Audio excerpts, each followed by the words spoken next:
Florida. Join us for our live Campaign 2018 call-in during Washington Journal at 7 a.m. Eastern on C-SPAN. A look now at some of the issues facing Pennsylvania's newly redrawn 5th Congressional District. Candidates running to represent the district in the U.S. House, Democrat Gay Scanlon and Republican Pearl Kim, participated in a nearly one-hour debate. Good evening, and thank you for coming, everyone. Okay, in terms of format, each candidate will have 2 minutes to make an opening statement. The candidates have met beforehand and agreed that Ms. Kim will begin, and then Ms. Scanlon will follow. Questions will be answered in the same rotation.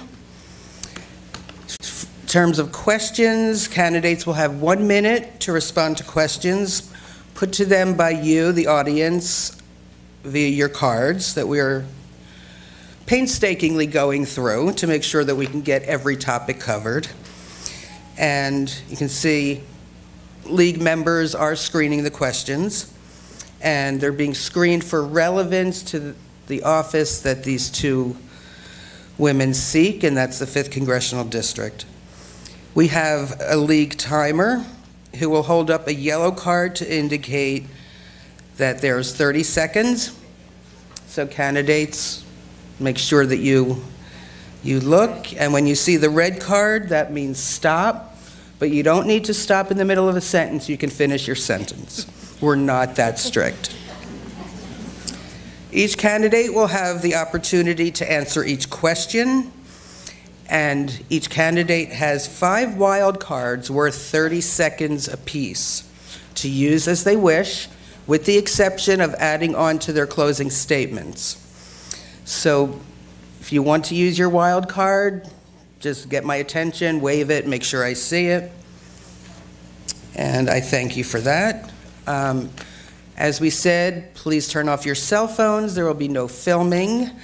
And I'm going to give you one chance to applaud, because after I introduce the candidates, no more applause, no booing, no heckling, no sound. We want to make sure we get every question answered. And I've been known to stop a debate if it gets out of hand. So we really want to hear from the candidates, so please, everyone, if you could hold all of your comments and applause until the end. And of course, I would be remiss as a League of Women Voters member if I didn't say that, as most of you know, we now have no female representatives in Congress.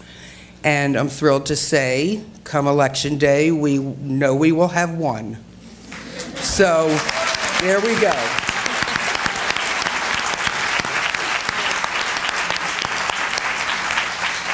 Okay, that was your applause. So as long as it's out of your system, if it's okay with everyone, we'll get to opening statements. May I? Ms. Kim. All right. Good evening, everyone. Again, my name is Pearl Kim, and as mentioned before, I'm running both in the 7th Congressional District and the current and the new 5th. So depending on where you live, you can actually vote twice. A little bit about myself. I'm a former special victims prosecutor. I spent a decade at Delaware County District Attorney's Office in the Special Victims Domestic Violence Division. I prosecuted rape cases, child physical and sexual abuse, internet crimes against children, and I went on to become the chief of the Human Trafficking Unit. What I was known for in law enforcement was I was able to secure the first human trafficking conviction in the state of Pennsylvania.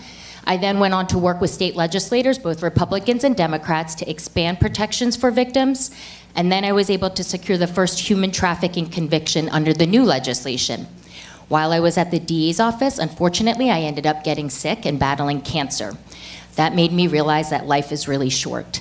And so I wanted to effectuate greater change. So I went to work for our current Attorney General, Josh Shapiro, where I had the pleasure of leading the Campus Safety Initiative across the Commonwealth.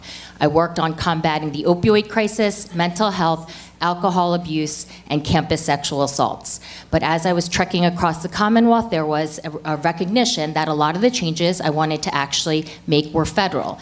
I never ever expected this position to open up, but when it did, I jumped for it. I'm now running not in just one, but 2 congressional districts. And a lot of it also stems from my own personal journey. I was very inspired by the Me Too movement, and I was frustrated with the current climate of Washington, the rhetoric coming out of Washington and politicians that could not work across the aisle for the common good. You see, when I was in college, I was actually a victim of a campus sexual assault. I went through the criminal justice system as a victim, and I was very displeased with my prosecutor. I was displeased with the criminal justice system, and I did not get the justice that I was seeking. And so that changed the course of my life, and I decided to become a special victims prosecutor. I was adamant to effectuate criminal justice reform, which I was able to do so, and I hope to have that opportunity in Washington. Thank you. Thank you, Ms. Scanlon. Okay. So when my children were small, there was this huge construction project at their elementary school. It was supposed to be completed by Labor Day, but as the summer days waned, parents got concerned that it wouldn't be finished and school wouldn't start on time. So we went to our administration and were told, don't worry about it, everything's fine. And the school board didn't want to listen to our concerns. So one weekend, I grabbed a camera and I climbed over the construction fence. No one went with me, and I think it was probably trespassing, but what I found was a school that would not be ready for students to return for another 6 months. And that's when I ran for our school board. Over the next 10 years, I worked on that board and eventually was president. We had another 3 school renovation projects that we completed on time and on budget. We revamped our school lunch program, and we instituted cost controls so we could balance our budget while dealing with the massive school pension crisis that had been foisted upon the local districts by the state legislature. In my professional life, I've been a civil rights attorney for the last 35 years. For the last 15 years, I've led a legal services program at a national law firm, where it's been my privilege to supervise the donation of nearly $250 million worth of free legal services to people and organizations that would not otherwise be able to afford it. We've helped hundreds of thousands of veterans and voters and seniors and small businesses, people with disabilities, refugees, and nonprofits that make our communities better. But for the last 2 years, it's felt like I'm standing outside that construction fence again. The administration is telling us not to believe what we can see in front of our faces, and Congress isn't listening. So that's why I decided to climb over the fence again. This fence is taller, and I need your help to get over it. So that's why I'm asking for your vote on November 6th. Thank you. Thank you. And just point of clarification, after I said what I said, I realized, I know you all knew what I was talking about. I was talking about in the Pennsylvania delegation, not Congress as a whole. So, with that said, get down to our first question for Ms. Kim, and questions are worth 1 minute. What is the primary reason that you want to be a congresswoman? What above all else do you want to do in Washington? And please be as specific as possible regarding policies you would advocate or action you would take. That's a lot. 1 minute. That's a lot to answer in 1 minute. You can speak as quickly as you want. I shared again about my own personal journey, which really inspired me to want to run the Me Too movement. And again, my frustration with what was happening in Washington with politicians that could not work across the aisle for the common good. I have had the pleasure of working with both Republicans and Democrats. I was able to do it with expanding protections on the human trafficking legislation. I was appointed by both Governor Corbett and Governor Wolf to serve on the Governor's Advisory Commission on Asian American Affairs. And as I mentioned before, I worked for Democrat Attorney General Josh Josh Shapiro. I believe very strongly in bipartisanship and having individuals work across the aisle. Ultimately, my priorities would be, again, to continue to combat sexual violence, domestic violence, human trafficking. The opioid crisis is a huge concern for me in this area and just for the nation at large. And last but certainly not least, I would like to make sure that we have a robust workforce development, we bring jobs, and comprehensive immigration reform. Thank you. Thank you. You need the question repeated? Question. Sure. Okay. In 1 minute, what is the primary reason that you want to be a congresswoman? What, above all else, do you want to do in Washington? Please be as specific as possible regarding policies you would advocate or action you would take. Sure.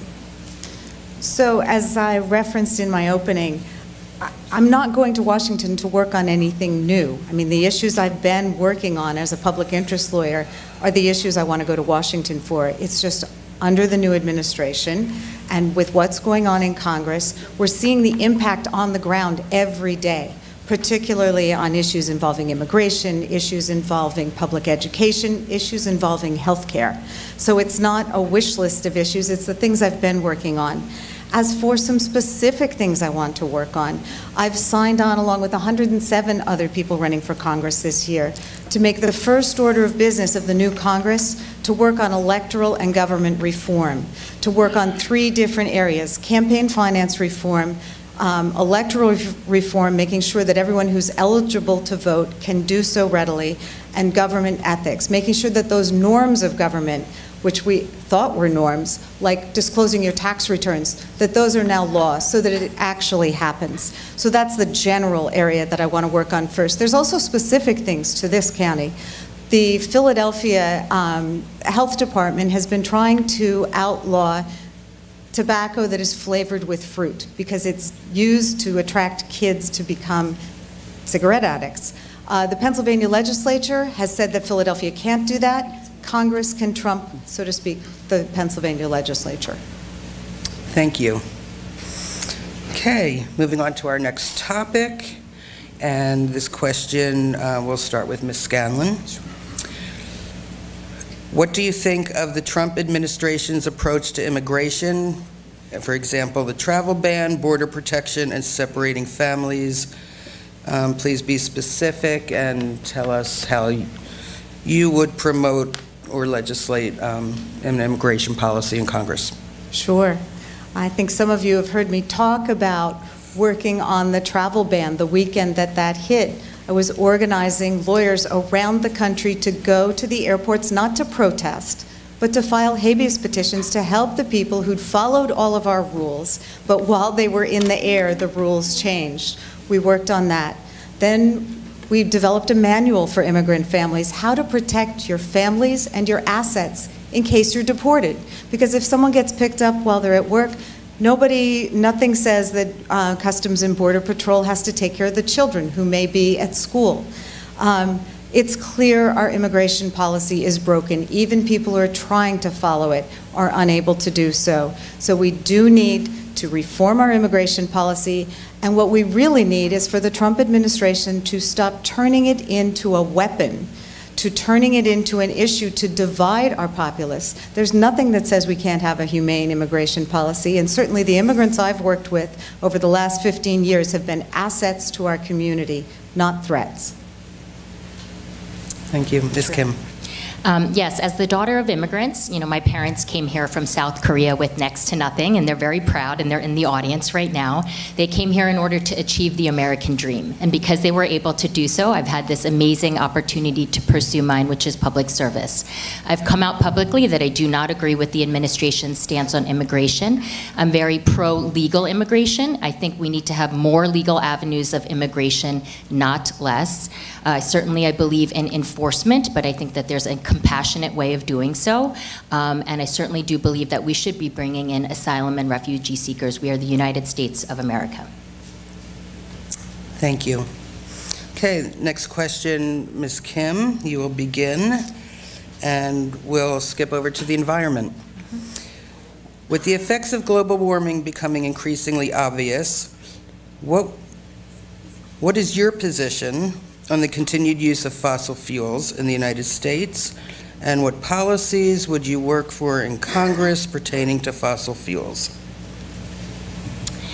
So first off, I think it's important that everyone recognize that I do believe in climate change. I do not agree that we should have withdrawn from the Paris Accord.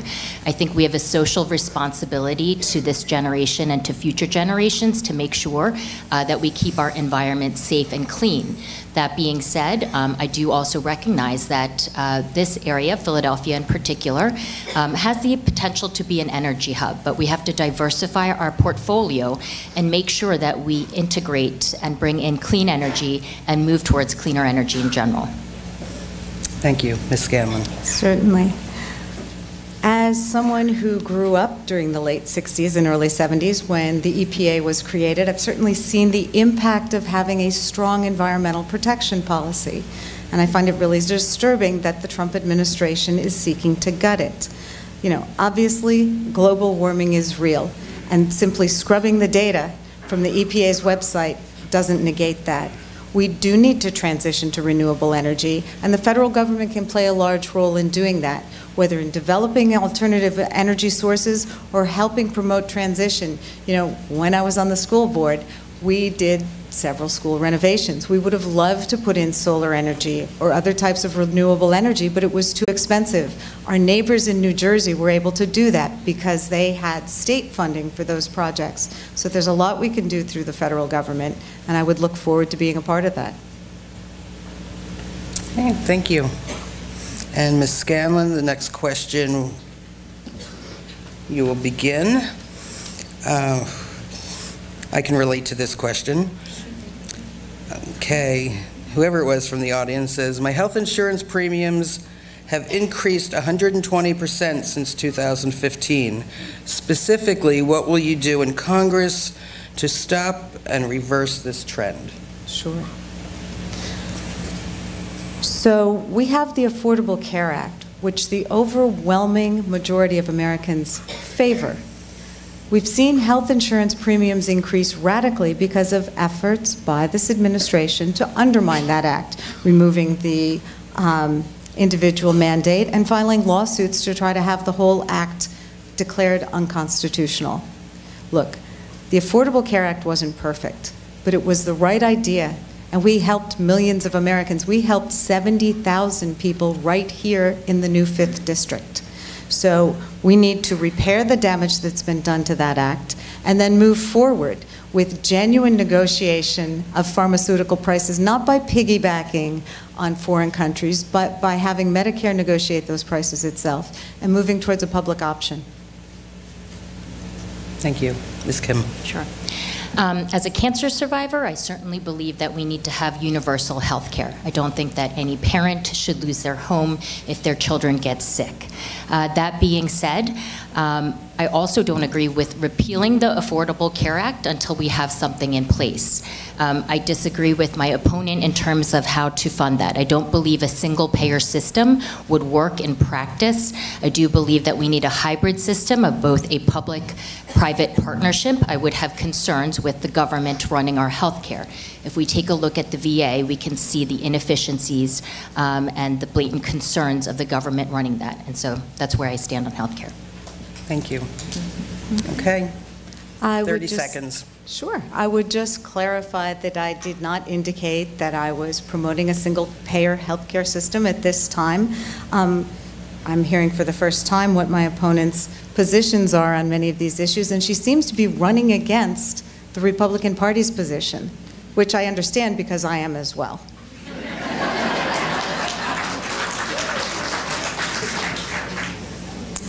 Okay. Ms. Kim, this next question will begin with you, and this is a long one. I will repeat the key points. And this is regarding our military. The U.S. has troops on the ground, or has had troops on the ground in the Middle East for almost 18 years. Our military is currently involved in 170 nations. We spent $600 billion on our military policy. In 2017, 54% of the U.S. budget, and we spend 3 times more than the 7 other highest spending nations combined. If elected, would you continue to support a similar worldwide military presence, or do you see another role for the U.S. in our military? Please elaborate. Do you need it repeated? Yeah, okay. The end, anyway. Okay. I don't think we can afford to be the world's police. That being said, I think it is really important that we maintain our global relationships, that we support economic freedom in other countries, that we work towards humanitarian rights and so forth. In terms of military spending, I think the most important thing is to make sure that every dollar that we spend actually goes to supporting our troops and not to any other types of programs that might not be productive or, in essence, useful directly to the military and supporting our troops. Thank you. Ms. Scanlon. Certainly. You know, Congress in recent years in particular has taken a really, has taken the knives out for our domestic spending and has really made people work to get every dollar for legal services, for Medicare, for Social Security, for all the things that help people here at home. But it hasn't taken the same level of scrutiny to our military budget. Last year, as part of the big tax package at the end of the year, they gave the military so much money, the military had to ask for a waiver because they couldn't spend it all in 1 year. So we need to take a closer look at our military spending. Obviously, we need to make sure that when we're sending troops overseas and into harm's way, we need to support them and make sure that they have the equipment and the support that they need. But we do need to take a closer look at what appears to be out of control spending by the military-industrial complex. Thank you. The next question, going to move on to gun violence. And the question will begin with Ms. Scanlon. What is your position on prioritizing common sense gun control laws? How will you reach across the aisle in Congress to protect Americans from gun violence? Well, this is an issue I've been on the record for almost 20 years. Had a front page Delco Times newspaper article when I took some of the people here on buses down to the Million Mom March. I'm all for common sense gun control measures. I grew up in northern New York where my father and my sister and many of our relatives hunted for food. So I'm not saying let's take away everyone's guns. I'm saying there's room for common sense. And in that, I have an unusual ally for me. Justice Scalia recognized in the Heller decision that there is room for common sense gun safety measures. And there's no one size fits all. There are some things we need to do to deal with mass shootings like Parkland and the Pulse Club and San Bernardino and all of these shootings we've seen. We need to reauthorize the assault weapons ban. We need to ban high capacity magazines. But we also need to address the steady violence that grips cities like Chester and Philly.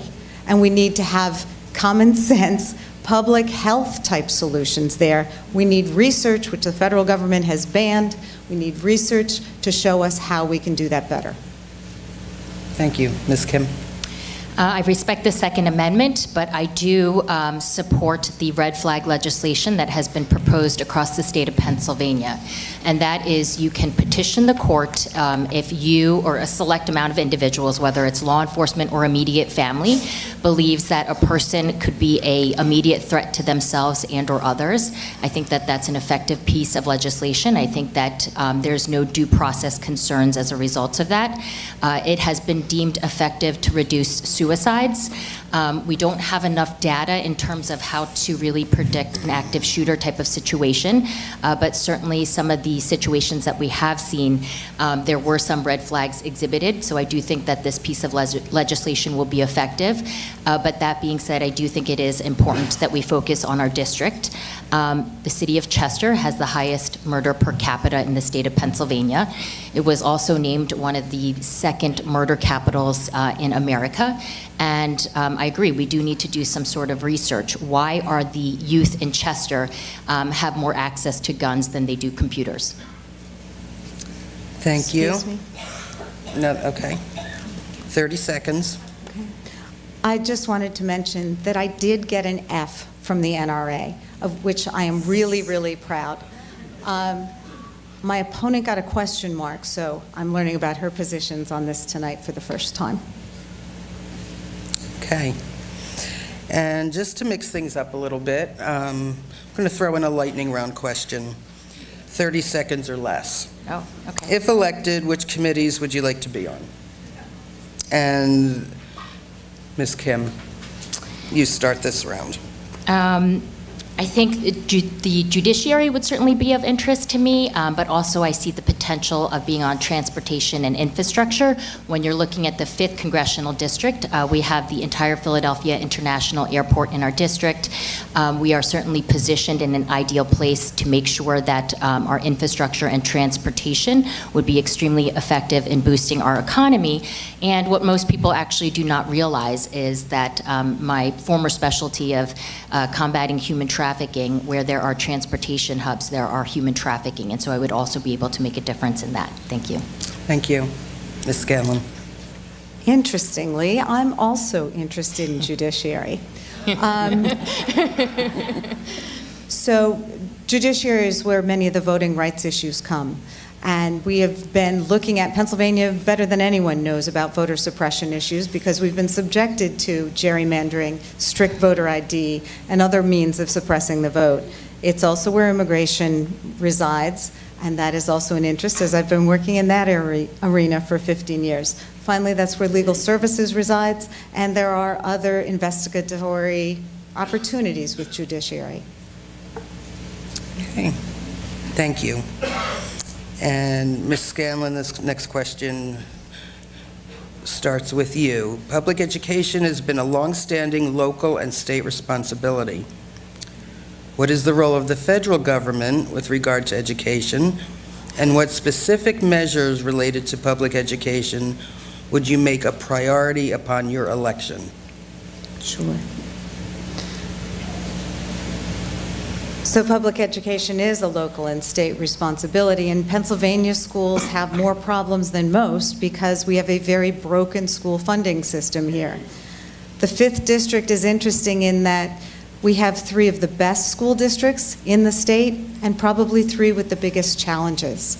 When I worked at the Education Law Center for a decade, I represented families in every one of the 19 school districts that make up the new 5th Congressional District. So I'm really aware of the issues.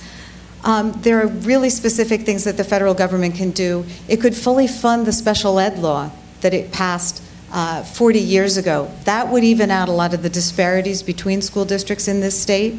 It could also do a better job with Title I funding, because that provides extra funding to low-income students. And there have been some issues with how that's targeted. Other things that we could do have to do with secondary education, doing a better job with making more opportunities, not just college available, but vocational and technical education, so people have a whole range of job prospects. Thank you. Ms. Kim. I don't believe that anyone's education should be determined by their zip code, so I am happy to see that the state is working on a new school formula to properly fund our schools. I am for pro-choice in terms of schools, and so I recognize that there are some excellent charter schools, but I also recognize that there are some bad charter schools, and so there needs to be a level of transparency and accountability with those charter schools. And I think the biggest concern that we are going to be seeing is the college debt. And so I feel strongly about what the Attorney General's office has been doing by going after predatory lending and making sure that our students are not drowning in debt. We also have to educate our high school students with the recognition and destigmatize that maybe college is not for everyone, and making sure we find the right pathway for each individual student. Okay. 30 seconds, please. I would just note that with respect to student debt, yes, Attorney General Josh Shapiro here in Pennsylvania is going after predatory lenders. I've worked with Josh, as has my opponent, and that's why I'm so pleased to have his endorsement. But Our federal government is not going after predatory lenders. In fact, Betsy DeVos has rolled back protections from predatory student loans and is rolling back protections for students who attend for-profit universities, such as Trump University, that do not confer any benefit that will allow them to pay off the loans that they've received.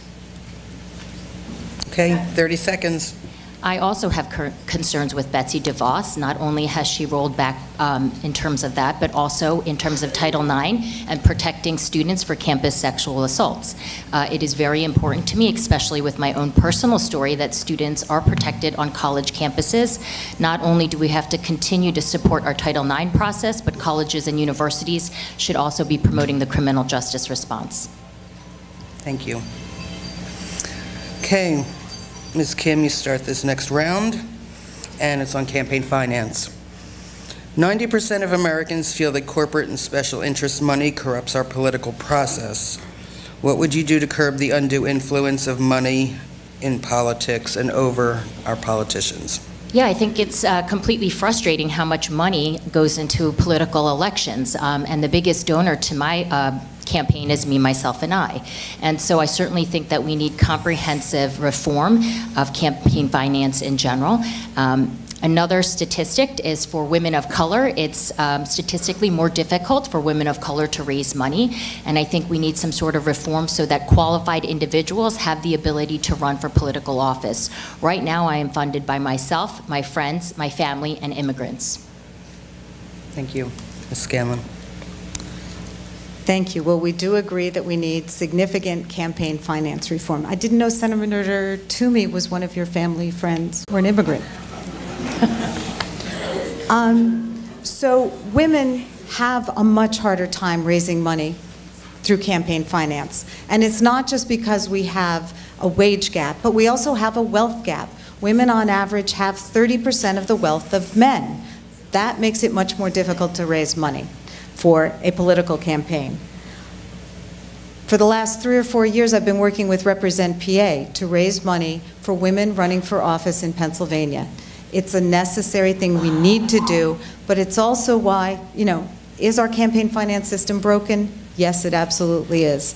That's why I've signed on to this pledge to make that the first order of business in a new Congress, and why I've been endorsed by Citizens United.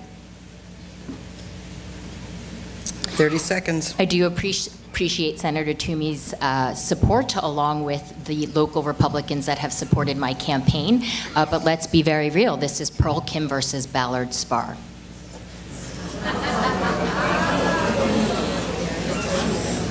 Okay. Moving on. Moving on. The next question, Ms. Scanlon, you start. Yes. Can you tell us your thoughts on criminal justice reform? Certainly. That's another area that I've been working on over the last 15 years.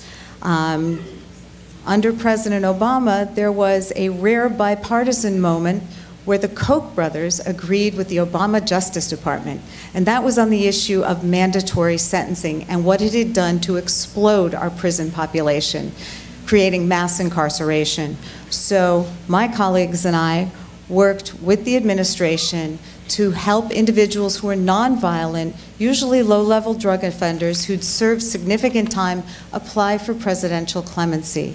We managed to obtain clemency for 29 individuals. One of them is the subject of a feature Sundance film that premiered on HBO this month. It's called The Sentence, and it just gives you an upfront look at the devastating effect of mass incarceration on individuals and families. So I've worked in that arena. I've worked to help citizens returning from incarceration to get jobs, to get their sentences expunged. It is an area of great interest for me, and it's something I'd look forward to working on in Congress. Thank you, Ms. Kim. Yes. I spent my legal career working on criminal justice reform. As I mentioned to you before, I was able to secure the first human trafficking conviction in the state of Pennsylvania. I worked with state legislators to expand protections for victims, and then I was able to secure the first human trafficking conviction under the new legislation. And not only is that just purely lawyering, a lot of it had a lot more to do with consensus building, mobilizing local law enforcement, federal law enforcement, and the community, and also getting resources behind an issue that no one was looking at, and executing and getting something done. I've also, may I use this? I've also been able to work on equal access for justice across the Commonwealth, and that is for individuals, for example, that English might be their second language, making sure that they have access to interpreters, whether you're a victim or a defendant. If you do not understand what is happening in the courtroom, how can you get equal access to justice? So several stakeholders from across the state, we worked together. We proposed something to the Supreme Court of Pennsylvania, which was adopted, and other initiatives as well, such as working and dealing with underserved communities and bringing attention and highlighting their various issues. Okay, thank you. Moving on to question 11, and we'll start with Ms. Kim. And this is regarding communication with your constituents. And the question is, what methods will you use to communicate with your constituents? Will you meet with them? A town hall style meeting? Tell us how you want to communicate with your constituents if elected. Yeah, I think it's very important to engage with your constituents. I mean, this is, again, the reason why I'm running, because I recognize fully what it feels like when the government isn't working for you.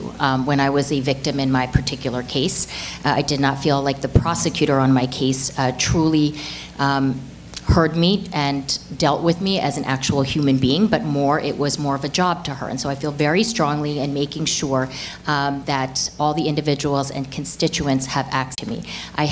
I resigned from the Attorney General's office when I decided to run for this position. I have been campaigning full-time, and I think, like I said, through whether it's social media, whether it's through press, whether it's through meetings in the office, I will be open to meeting with everyone. Unfortunately, my opponent has canceled some debates previously, and I apologize that I wasn't able to engage with you on those various forums.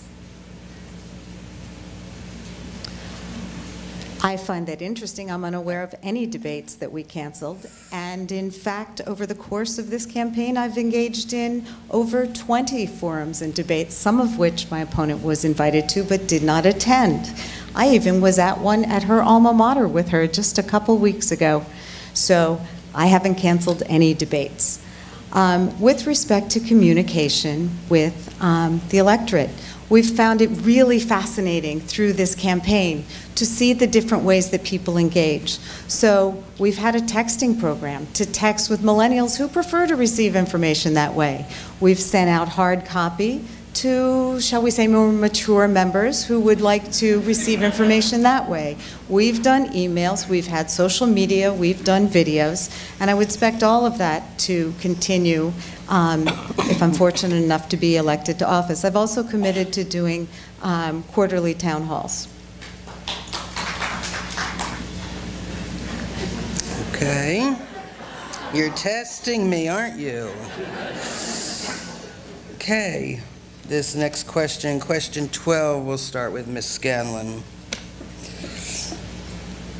How do you plan to protect the rights of children and adults with disabilities in terms of existing and future legislation? Sure. I mean, this is an arena I've been working in for over 20 years. The Education Law Center of Pennsylvania was formed to represent the rights of children and families in the schools, and much of that work centered around making sure that children with disabilities could receive a free, appropriate public education, making sure they could get the special education services that they needed.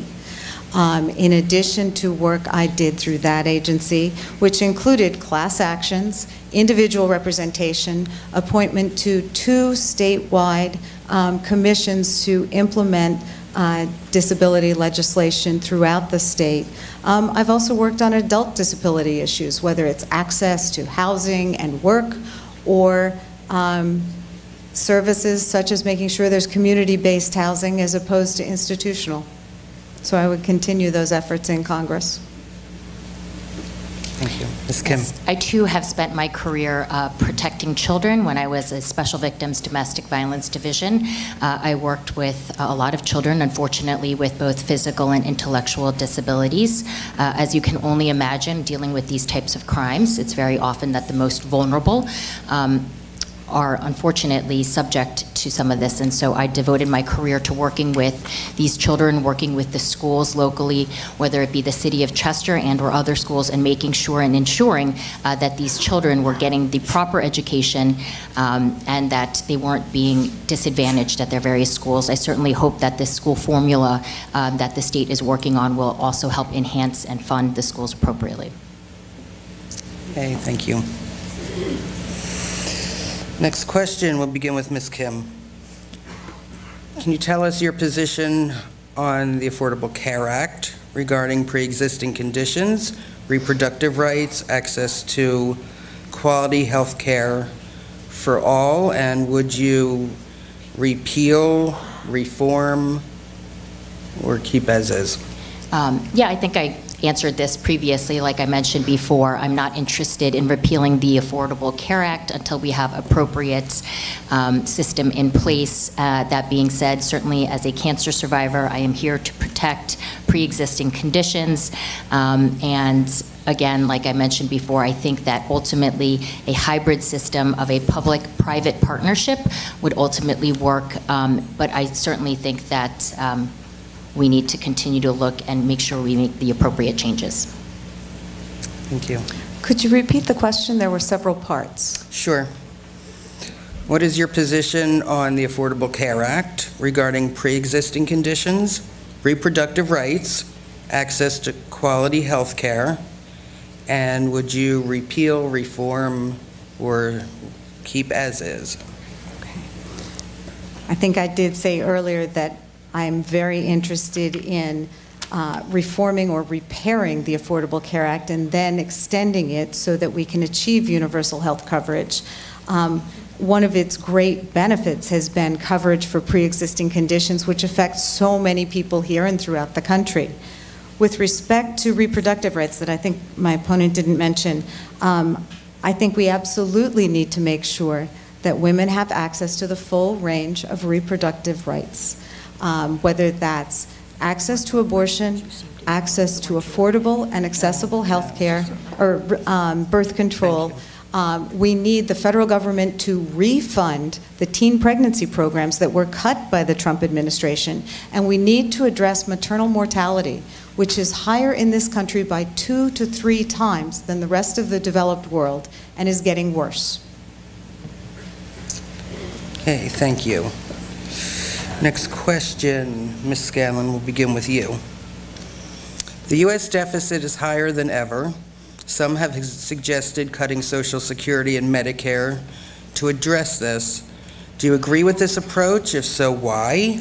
And if not, how would you propose controlling the federal deficit? Really? The deficit is higher? How did that happen? Oh my goodness.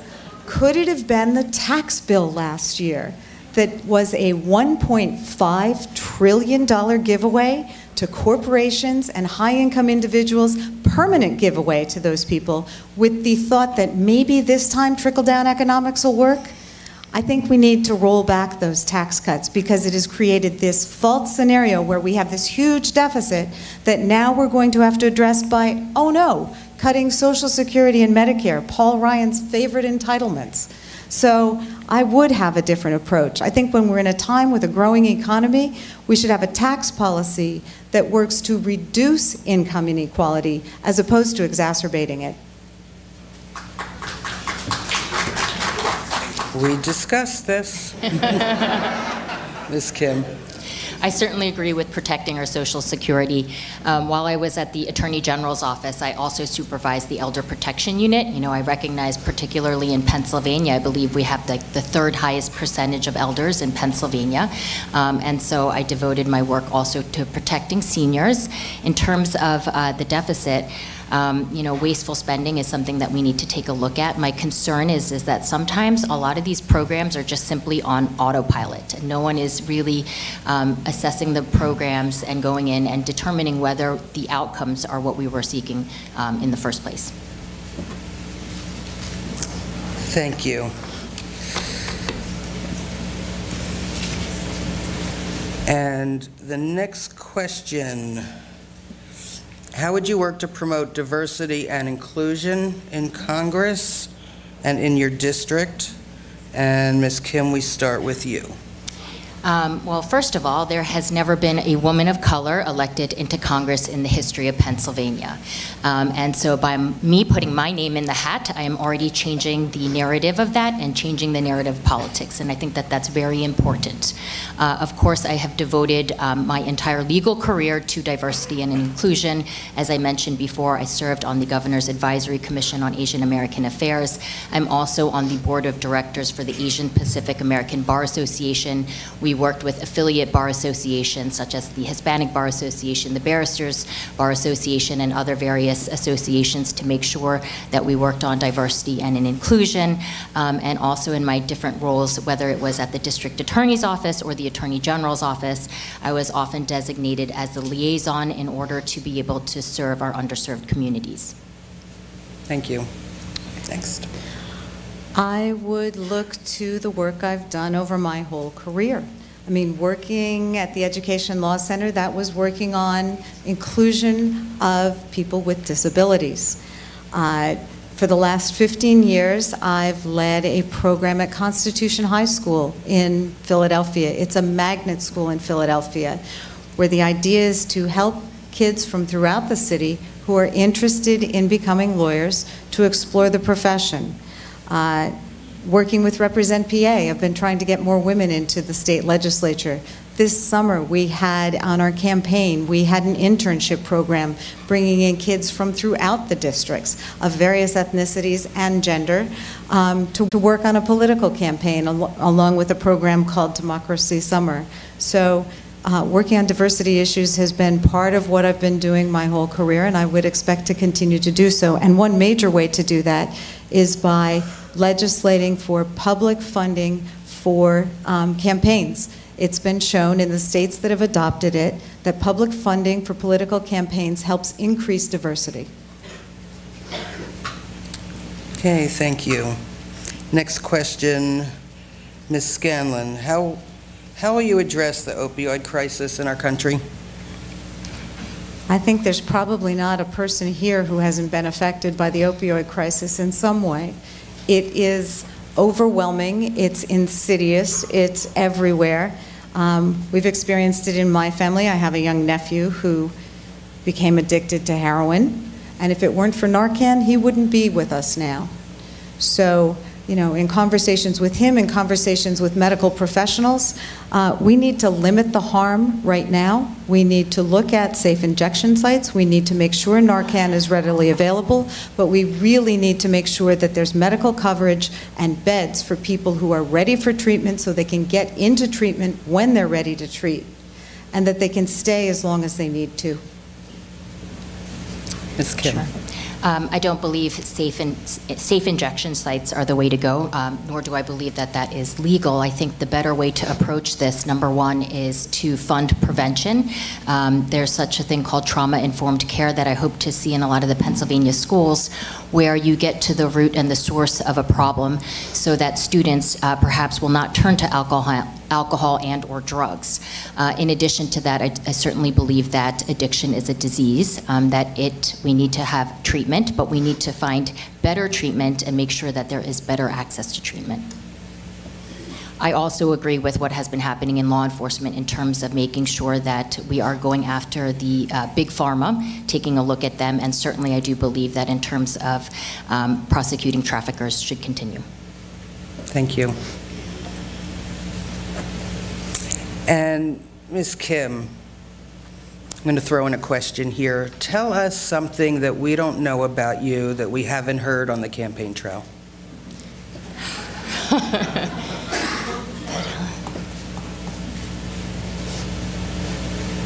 Could be fun. Well, as I mentioned that unfortunately in college I was a victim of a campus sexual assault, but actually I was a fine arts major at Haverford. I graduated from Bryn Mawr College. I majored at Haverford. And just completely random fun fact, I have an art studio in my condo.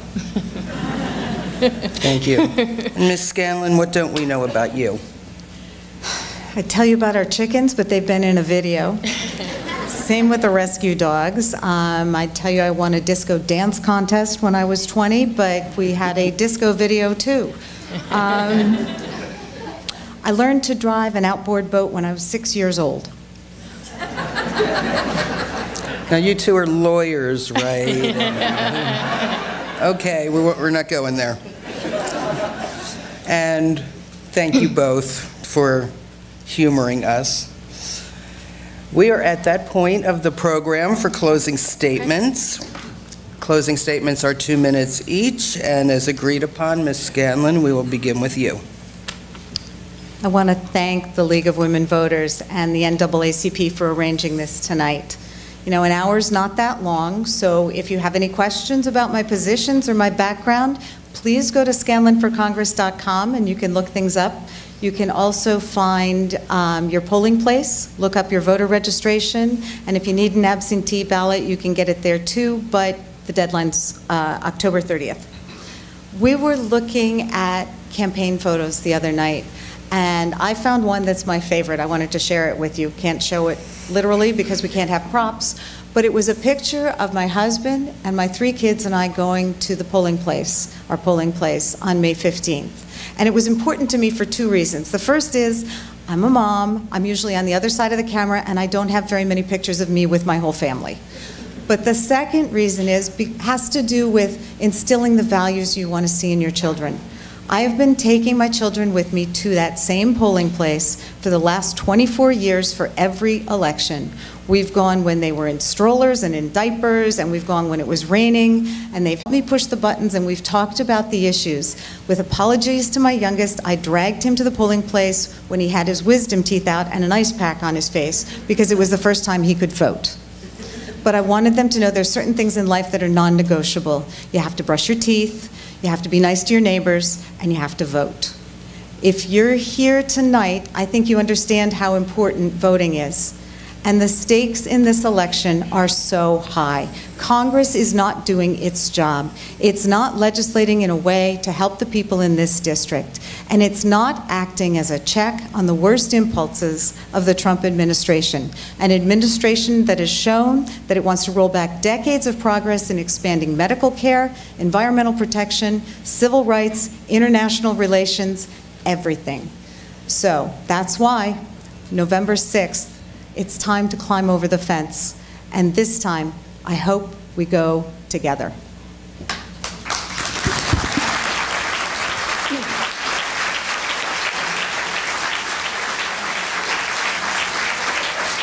Okay. Ms. Kim, you have 2 minutes for your closing statement. Sure, thank you. Again, I want to thank the League of Women Voters, the NAACP for hosting, and for Mary Gay Scanlon for being here, and all of you taking the time to actually listen to us and learn about our candidacy.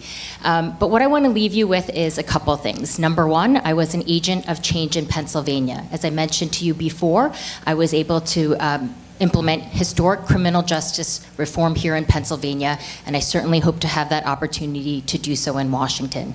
Number two, what I also want to leave you with is that I have a very unique perspective, not only for this district, but for the Commonwealth and for this nation. I am the daughter of immigrants. There has never been a woman of color elected into Congress in the history of Pennsylvania.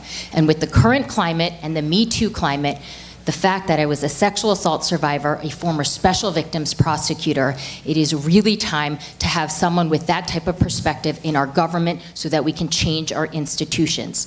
This all goes to my own personal story, which I told you before. When I was a victim, the prosecutor on my case treated it as nothing more than a job. She forgot what it was to be a true public servant, and that the government is here to work for us. And I strongly believe that. That is my life story. I am running to change the narrative. I am running to shake up both establishments, both Republicans and Democrats, and remind everyone that the government is supposed to work for us. I was a fierce advocate for the victims in my courtroom, and I will be a fierce advocate for you in Washington. Please go out and vote Pearl Kim. Thank you.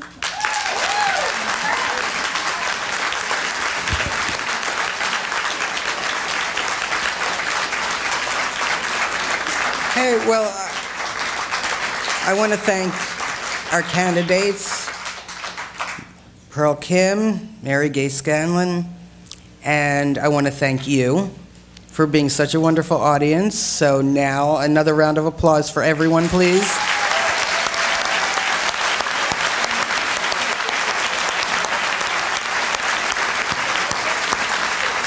And don't forget to vote November 6th. Thank you all for coming.